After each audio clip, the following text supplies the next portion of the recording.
Els de capicoi són aquells que es desenvolupen a l'àrea otorrinolaringològica. Vol dir això,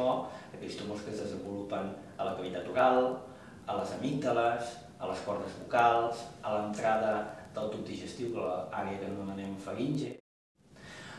Els coneixements més recents de la biologia molecular dels tumors ha permès començar a identificar diferents marcadors moleculars a fi efecte de poder individualitzar el tractament i d'aquesta manera poder seleccionar quins pacients es podien beneficiar d'una estratègia o bé d'una altra. El nostre estudi ens va interessar al principi analitzar les vies de reparació del DNA que tenen a veure amb l'efecte que ha produït la quimioteràpia per intentar veure si hi havia alguns pacients que responien millor al tractament respecte a uns altres. Vam identificar uns gens que participen en una via de reparació del DNA, que és Ku70 i Ku80,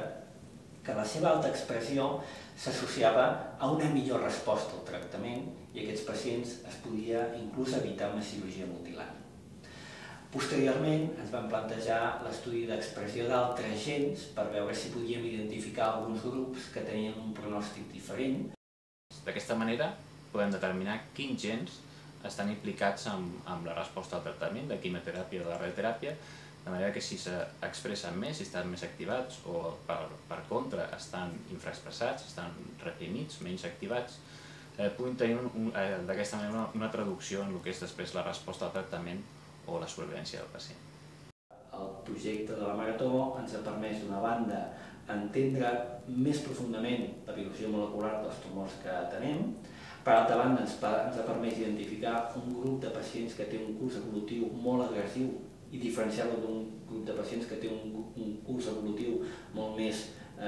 indolent, amb resposta clara als tractaments que empreem, i l'aposta és intentar validar això de forma prospectiva per poder oferir de forma més individualitzada un perfil de tractament adaptat a l'expressió dels gens de cada tumor.